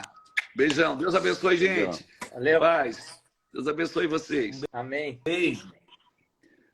Pedrão, que rico, hein, Pedrão? Uma aula. Meu Deus. Rica a participação do apóstolo Zemino. Obrigado, apóstolo Zemino. Guilherme, muito poderoso, né? Meu Deus, que aula, pastor. Muito aí. rico. Então é isso, galera. Bora descansar. Obrigado. Vamos marcar um outro dia para a gente falar um pouco mais sobre o assunto. O assunto é bom, é importante, nós precisamos falar, né? Então fica aí também o convite, né? Os dias 26, 27, 28, 29 de janeiro. Vamos ter um encontro de pastores aqui em Balneário Camboriú, no Slavieiro Brute. E se você estiver interessado em participar, só mandar um direct aí para mim. Vou deixar ok? o contato aqui também, pastor, do Cássio. Mas eu vou colocar também agora no Stories ali O pastor o Eduardo, link. só fazer um adentro aqui. Poucas pessoas Sim. sabem como que estava o meu ministério quando eu me conectei com o Senhor. Eu sou pastor há 10 anos, né? Você ainda não tinha igreja, mas você já tinha um trabalho voltado para pastores, né? Eu lembro ali em São Sim. Paulo, em Alphaville, em Barueri, enfim. Eu estava totalmente falido, vou dizer assim, financeiramente estava mal, estava com crises ministeriais, porque muita coisa acontecendo na igreja e às vezes muito ansioso, muito jovem e etc, né? Muito tenso com as coisas, querendo fazer acontecer com a força do meu braço, pela ansiedade da idade, né? Hoje eu enxergo muito isso, essa questão. Não tinha uma visão clara de igreja, de estabelecer como que eu ia me comportar como líder, o que a gente queria para a igreja.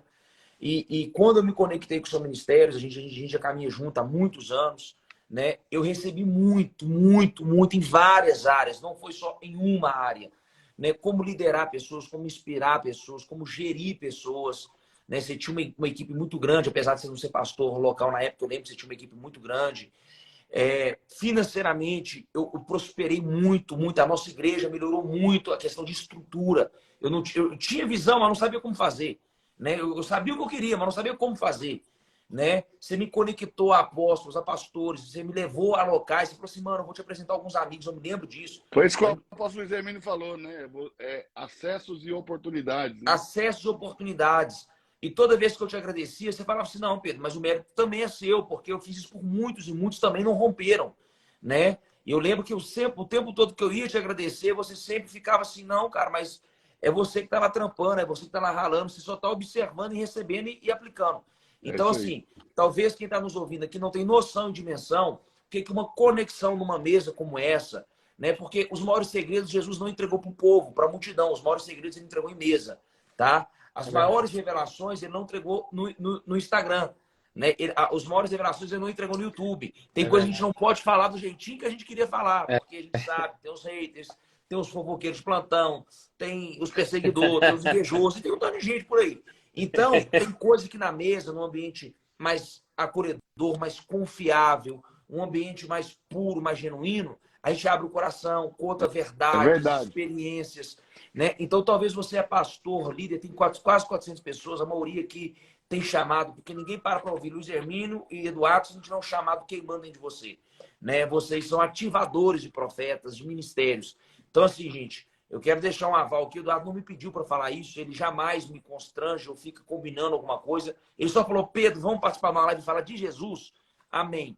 Mas como você está fazendo o convite para o evento, eu estou dando um testemunho pessoal, a Boas Novas Church hoje, né, e muitas outras igrejas que foram abençoadas pelo Brasil afora, deve muito a essas mesas, a essas conexões, né, a esses ambientes que você já nos proporcionou. E agora, mais uma vez, eu acho que agora vai estar até num nível muito mais alto de maturidade. Por qual motivo? Porque você já tinha uma experiência de viver rodando nas igrejas e de conviver com muitos pastores. Só que agora você tem a sua própria experiência local, né? ir romper em Balneário não é tão simples. É uma igreja de turista, é uma igreja de verão, é uma igreja jovem, perdão, é uma cidade jovem, turística, né? Que o corpo é muito envaidecido ali, muito explorado, muito buscado, as festas, as baladas. O Gui agora tem um desafio gigante que é estar na Brava. Então, às vezes, o lugar que é mais bonito é o lugar que é mais desafiador também, porque às vezes é a galera que menos quer Jesus. Resumindo, é isso. Eles estão indo na Brava para outra coisa, né? Eles estão indo na Brava para balada, para fumar para tomar um golo, né? Para malhar. Eu fui na Brava agora, eu vi um povo lá, eu falei, meu Deus do céu, isso aqui tá parecendo novela, tá parecendo o que é isso? Eu nunca vi isso na minha vida. Então... O pastor Eduardo então, me colocou na nutricionista já, pastor. né? Ele colocou, graças ao Senhor também, né? Me fiz de grego para os gregos, me fiz de romano para os romanos. É isso, irmão. Me fiz de saradinho para o saradinho, varão. Entendeu? Saradinho para bravo, irmão. Se conectar com a galera aí. Bora. Então, assim, gente, só reforçando aqui o convite, eu acho que é muito relevante. Eu não media esforços, continuo não medindo para aproveitar esses ambientes. E o pastor Eduardo sabe o que faz, sabe o que quer, né? Tem uma visão assim, ampla, uma visão à frente. Eu acho que o que você está propondo... As primeiras vezes que eu fui na Boas Novas, era numa garagem, né, Pedro? A gente era numa garagem. Hoje, literalmente, continua sendo uma garagem. Depois, tanto era uma garagem que depois que eu saí de lá, voltou a ser uma oficina. Né? Cabe ali uns 5, 6 carros. Né? Aí Quantas depois pessoas cabiam lá naquela época? Ali, apertado, cabia 150. Apertado, cabia 150, né? Mas cadeira branca, não era igual a cadeira sua, não. A cadeira branca cabe mais, né? Aquelas de plástico. Aí depois nós mudamos para aquele segundo andar ali. E você também foi muito lá me abençoar. Sempre que você podia, você estava aqui. E eu me lembro, mestre, que assim, você sempre foi um investidor no meu ministério. Você sempre foi um investidor. Você estava no auge na época, rompendo a sua agenda. Eu lembro que você dispensava a agenda. E por vezes você veio aqui, não me pediu a passagem de avião, não me pediu oferta, né? Eu já te vi devolvendo cheque, porque o pastor estava tão apertado, ele estava tão sem saber o que fazer para te dar uma oferta, ele preencheu um cheque. Aí você falou assim, como é que eu vou receber o cheque do pastor que está me dando um cheque pré-datado para daqui 30 dias? A igreja dele está precisando mais do que eu. E você devolveu o cheque do pastor. Eu me lembro desse dia que eu te levei para pregar num lugar aqui. Então, assim, eu acho que as pessoas precisam conhecer um trabalho de mesa. Pastor precisa conhecer o outro lado, não o da internet, não o Felipe Veraldo cantor. Filipão, Deus abençoe. Nós temos que marcar o futebol, hein, varão? Marcar o futebol, hein, varão? Eu quero saber se aquela batida lá é uma foto montada ou ela é verdade mesmo, aquela canhota. Lê os comentários lá, que tem um jogador de futebol atual profissional que está no Audax de São Paulo, que estava no jogo. Aí ele comenta lá o que ele viu, como é que ele avaliou a batida. O povo testifica, varão. É isso aí. Então, pessoal, só para terminar de fazer o convite, dia 26, 27, 28 e 29 de janeiro, encontro de pastores de Balneário Camboriú. Vou deixar no meu stories o link para você que tiver interesse de participar. É só clicar no link, já vai sair na página de venda. Lá tem toda a explicação de como é. E acredite, se você vier para Balneário para passear em janeiro e passar uns dias descansando nesse mesmo hotel, você já pagaria muito mais caro do que o evento, só de diária. Então nós estamos fazendo um negócio, não é para dinheiro, é para a gente estar juntos, é para a gente compartilhar de tudo isso que nós estamos vivendo, é para a gente aprender com outros. Vai ser um tempo muito poderoso. Felipe Vilela, seja bem-vindo à live, acabou de sair daqui, ó, teu pai espiritual aí, Luiz Hermínio. Eu vi, eu estava vendo, eu vi um pouco ele falando. E nós estamos aqui falando de Jesus um pouquinho, né? O Luiz Hermínio é um pouco meio que tomar de frente com carreta, porque ele fala de Jesus, ele fala de Jesus o tempo todo, né, irmão? Então você falar para ele que a igreja está falando um pouco de Jesus não é a realidade dele, mas é a realidade de muita gente e nós precisamos trabalhar. Esse é o nosso encargo também. Entendemos que cada ministério, cada profeta tem o seu encargo em Deus, o seu chamado em Deus. E o meu encargo aqui, enquanto pastor de igreja, é fazer da igreja uma igreja onde Cristo seja o centro, onde a presença de Jesus seja cuidada e também que possamos fazer de Jesus a nossa mensagem. Esse é meu chamado. Ele está aqui no comentário me mandando aí, dormir. Tá aí, ó. Tá aí. Então, nós fizemos uma live ontem de ontem, né, Vilela? Falando sobre isso, eu, você, o Kenner. Foi muito legal. Assunto muito profundo. Com o Vilela, a coisa vai meio profunda, porque o O Vilela, nível, o nível sobe muito, irmão. o nível sobe. Cara O que Vilela, o leram nível muito sobe. enciclopédia, na época desses caras de enciclopédia, lá, entendeu? Hoje em dia, mal é uma legenda do Instagram que a gente tá lendo. Os Quem caras- sou eu? Quem entendeu? sou eu perto do Eduardo? Eu aqui, eu me sinto um leão na cova dos Daniéis. Mas Gente, prazer. foi muito bom falar com o Luiz aqui. Resumidamente, o Luiz falou também que falar de Jesus sem viver com ele, né, não é muito efetivo. Então, ele propôs que as pessoas precisam de experiências com Jesus para falar de Jesus, né? Eu achei muito válida a fala dele, o ensino. E aqui, pô, ele tem de ministério quase que o Pedro tem de idade, né? Então, nós temos que aprender, e nós aprendemos aqui bastante. Eu achei muito válida a fala dele, porque é verdade, né? Muitas pessoas falam muito sobre Jesus, de tudo que viram nos livros, mas tem experiência nenhuma com ele, nem com o poder de Deus, nem com o poder do Evangelho. E, Felipe, deixa aí para a nossa audiência, a sua ideia de como fazer, ou do que fazer para que a igreja fale mais de Jesus, e como você enxerga isso, né? Você vê isso com otimismo? Você acha que a igreja cada vez mais vai falar mais de Jesus ou não? A igreja vai continuar falando de outras coisas? Eu acho que a ausência de Jesus é uma coisa tão, de certa forma, assim, profética. Jesus já estava prevendo isso, ao ponto de dizer que Laodiceia pensava tanto sobre si, mas ela não conseguiu perceber que Jesus ficou por lá de fora. Quem está batendo na porta não está dentro, está fora, né? Quando Jesus diz: eis que estou à porta e bato, ele está dizendo: olha, vocês pensam que são muita coisa, mas vocês esqueceram a relação. Eu acho que eu torno a dizer que um dos nossos grandes problemas é Deus, né? A gente precisa entender que Deus usou todo o poder de Deus para se apresentar a gente como um pai. Jesus não veio revelar um Deus, ele veio revelar um pai. Até quando Pedro disse: tu és o Cristo, filho do Deus Altíssimo, ele diz: não foi carne nem sangue que te revelou, foi o Pai. Ou seja, toda a proposta de Jesus era uma relação por meio dele com o Pai. Então ele não diz: quem vê a mim vê Deus. Ele diz: quem vê a mim vê o Pai. Então assim, esse contexto de vida de Jesus e do objetivo crucial da mensagem era realmente nos mostrar um caminho para a gente se frustrar com segurança.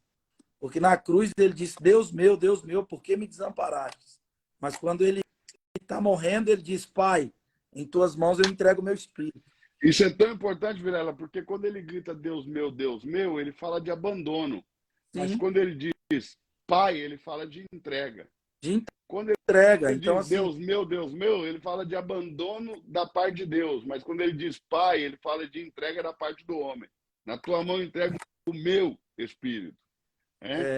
E assim, essa relação, ela é muito importante, muito profunda. E as pessoas, eu penso, não estão se atentando para isso, né? Eles buscam um relacionamento com Deus, e essa figura de Deus uma hora nos abandona por causa do pecado que é em nós, que habita em nós.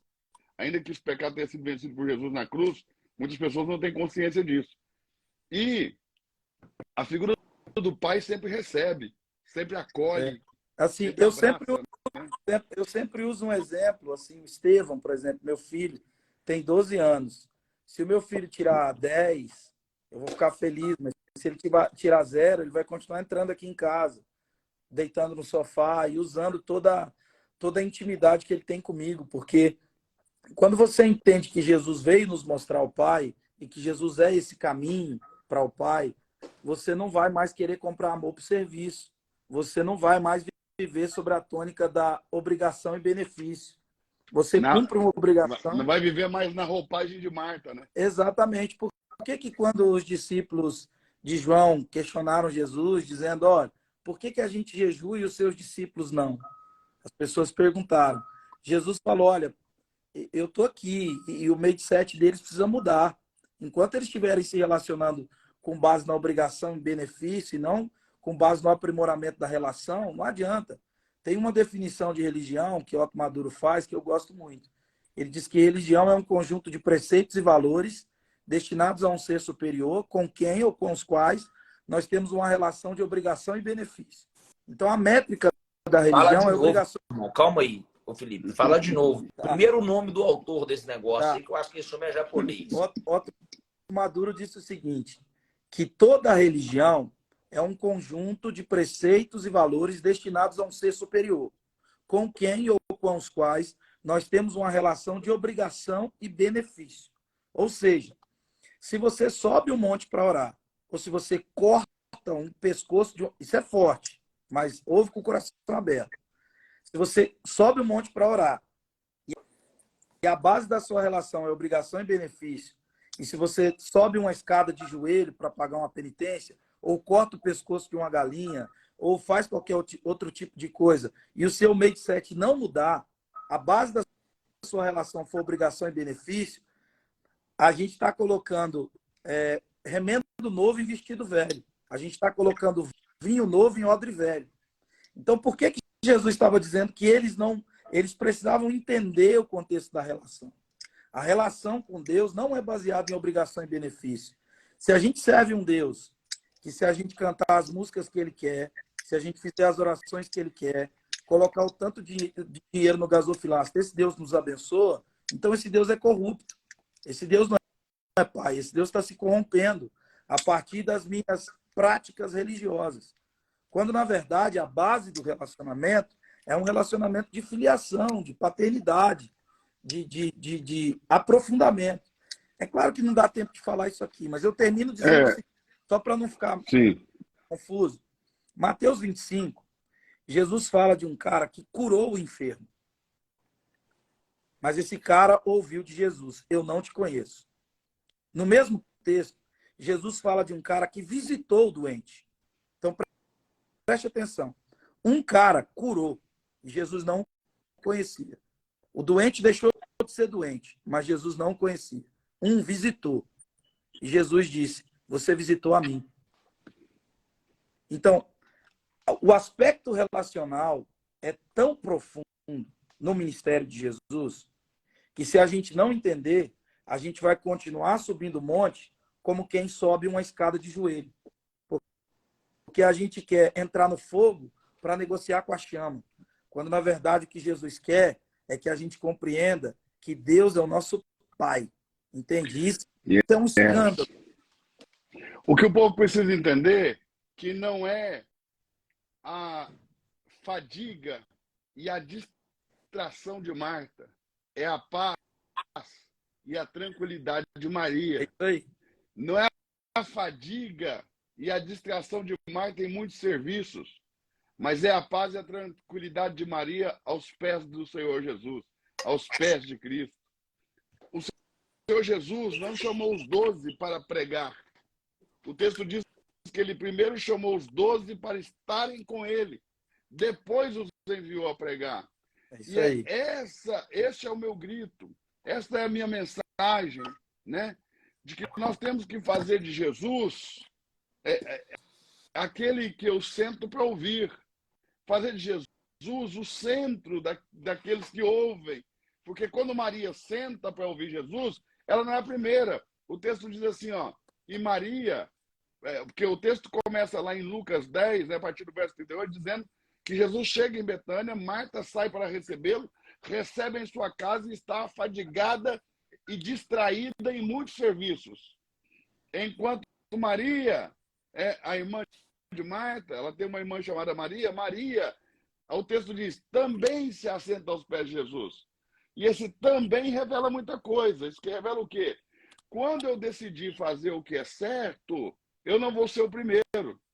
Já tem gente antes de mim fazendo o que é correto. Ninguém vai fazer o certo sozinho. Quando você decidir fazer o certo, acalmar o seu coração, fazer de Jesus o centro, voltar sua atenção para Ele, voltar sua atenção para a fala dEle, voltar sua atenção para o ensino dEle, já tem gente fazendo isso. Você só não via.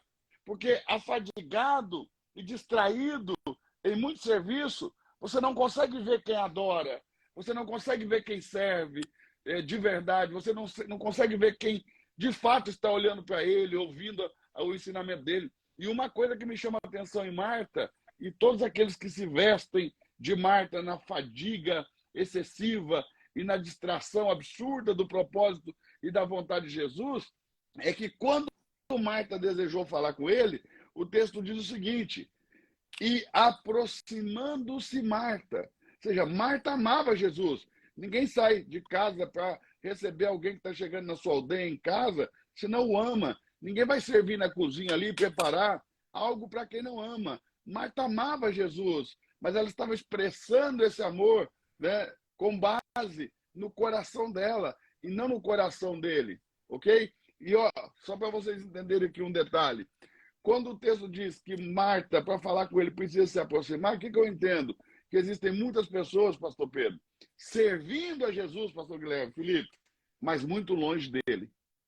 Ô, mestre, só fazer um adentro aqui sobre a casa de Marta e Maria, que tinha um terceiro personagem, o nome dele era Lázaro.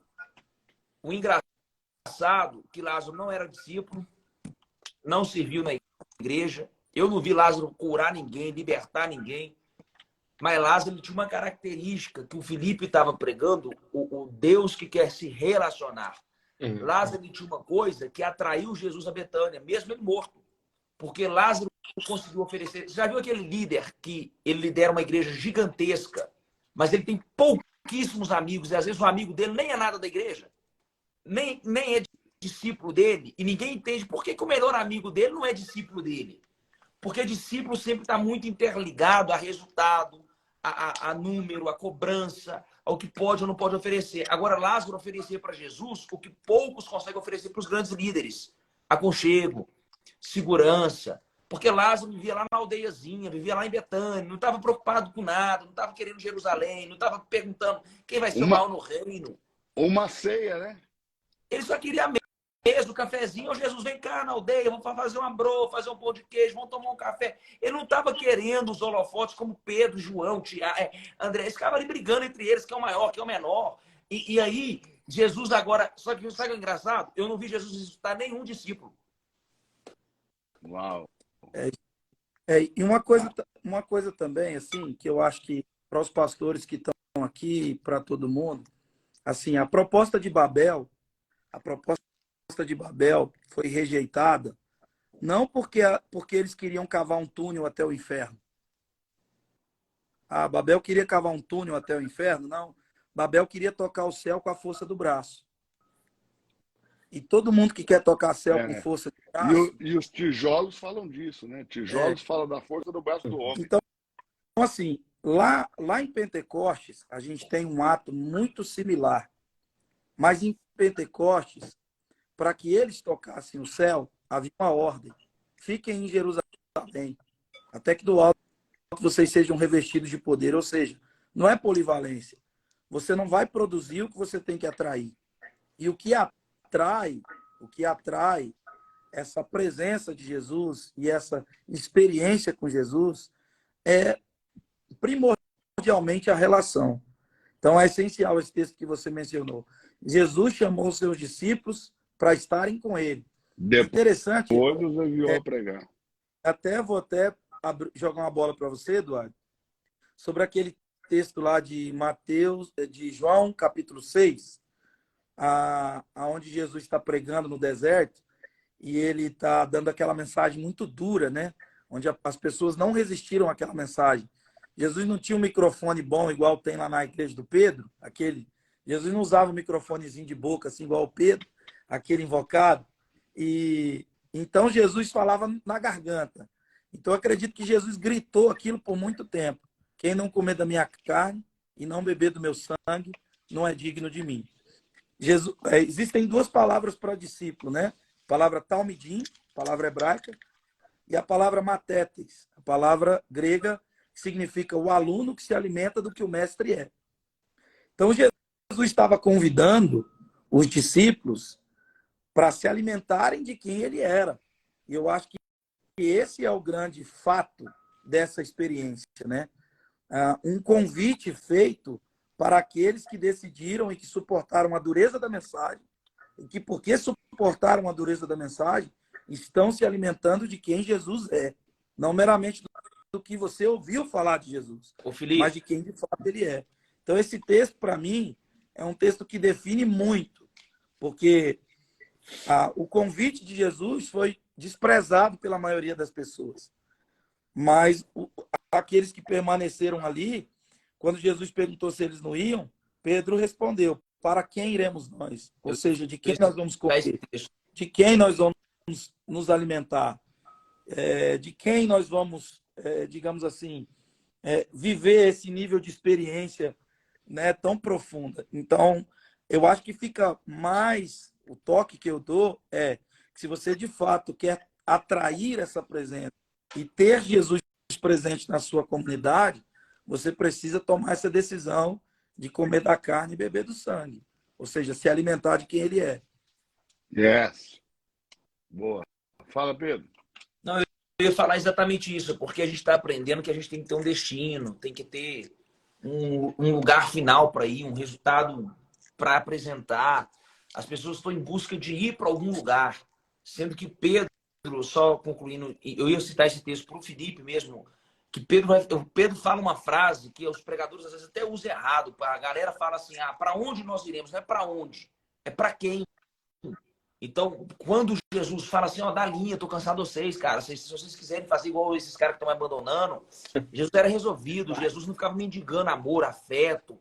É igual esses tanto de líder que tem doente, narcisista. Tem uns caras narcisistas por aí, entendeu? Que se você sair da igreja dele, ele quer te matar, ele te persegue, fala mal de você, entendeu? Fica tentando denegrir. São narcisistas.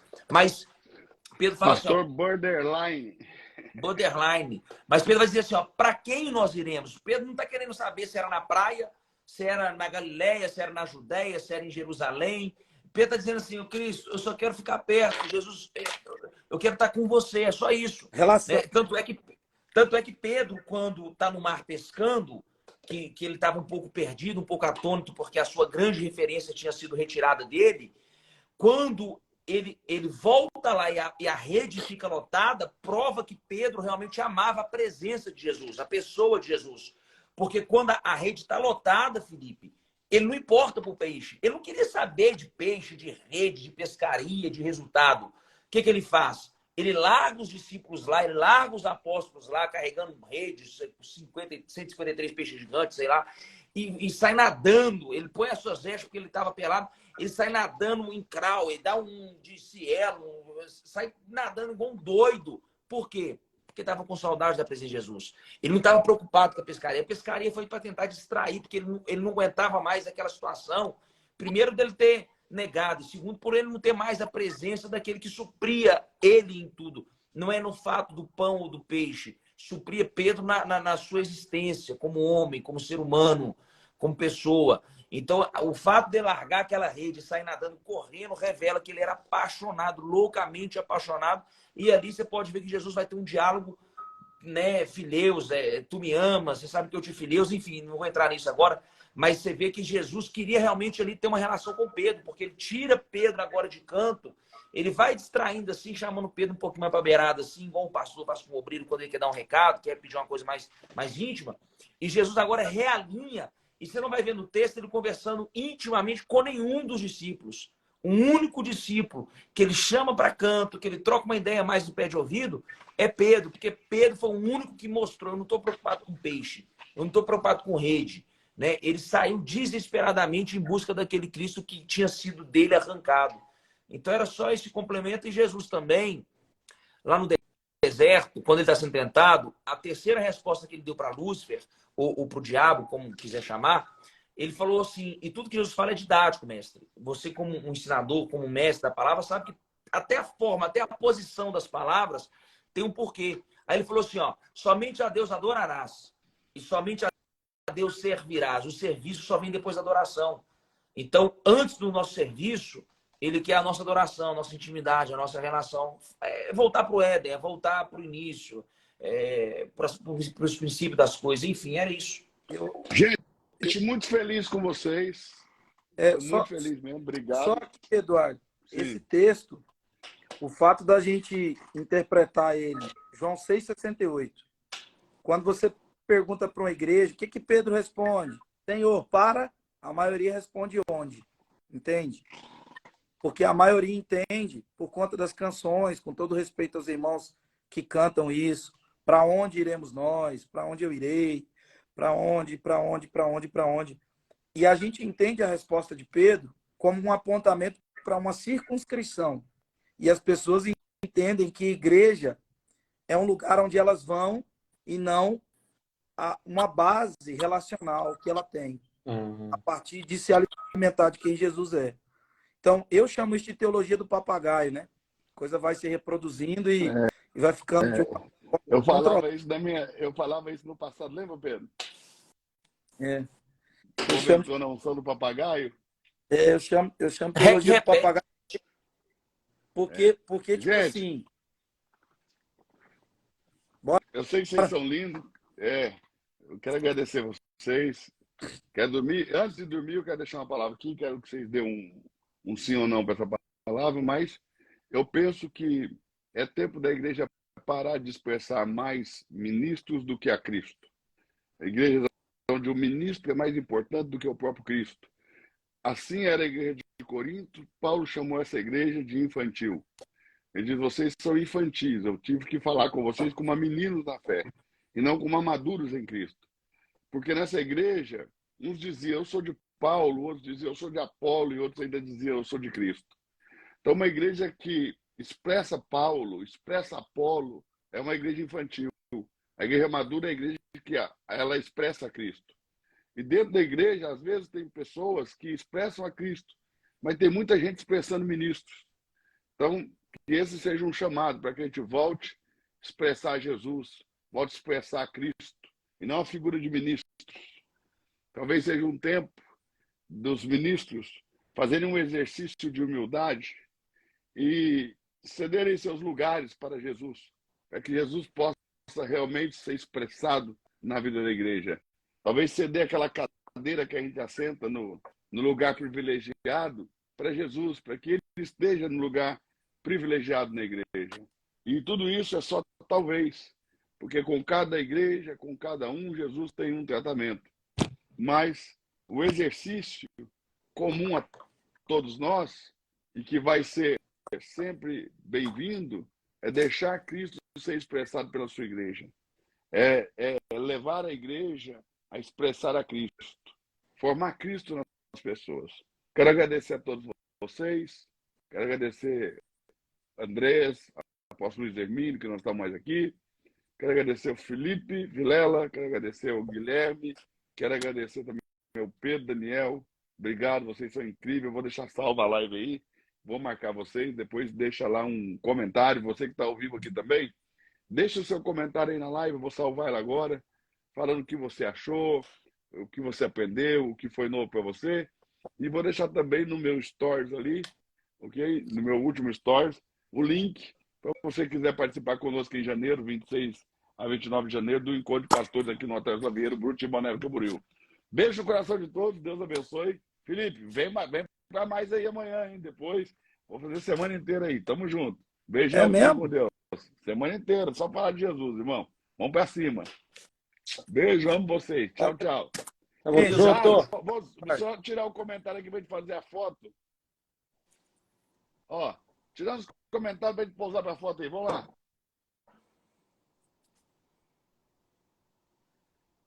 Vou segurar essa aqui, ó, que é a Bíblia completa de Gênesis e Apocalipse. Todos os capítulos e versículos do tamanho de um pouco maior que um dedo. Ó. Tem que dar uma luneta. Tem que dar uma luneta. Que legal. Mas aqui, gente, a Bíbliazinha é pequenininha demais, mas muito importante, principalmente nos países onde a igreja é perseguida. Uau. É uma Bíblia de versão King James, muito pequenininha. E tem menores do que essa, tá? Tem Bíblias do tamanho de um grão de arroz. Vem. Isso aí vem com a espada do Thundercat junto, né? Tem Bíblia do tamanho de um grão de arroz. Você põe na mão assim, ó, é do tamanho de um grão de arroz. E escrita de Gênesis e Apocalipse, tá? Caraca. Um beijo para vocês. Um beijo para vocês. Deus Volta os abençoe. comentários aí pra galera se despedir. Até amanhã. Nós fizemos a pose? Fizemos. Voltando os comentários para dar tchau pra galera. Valeu. Tchau, gente. Com Deus. Fui. Deus abençoe vocês. Tchau, tchau. Boa noite. Os comentários Abraço. estão ativos aí. Vocês podem dar tchau aí para esses queridos. Pastor Pedro Daniel, Pastor Guilherme, Valeu, gente. Pastor Beijão. Felipe Vilela. Valeu, gente. Tchau, tchau. Tamo junto.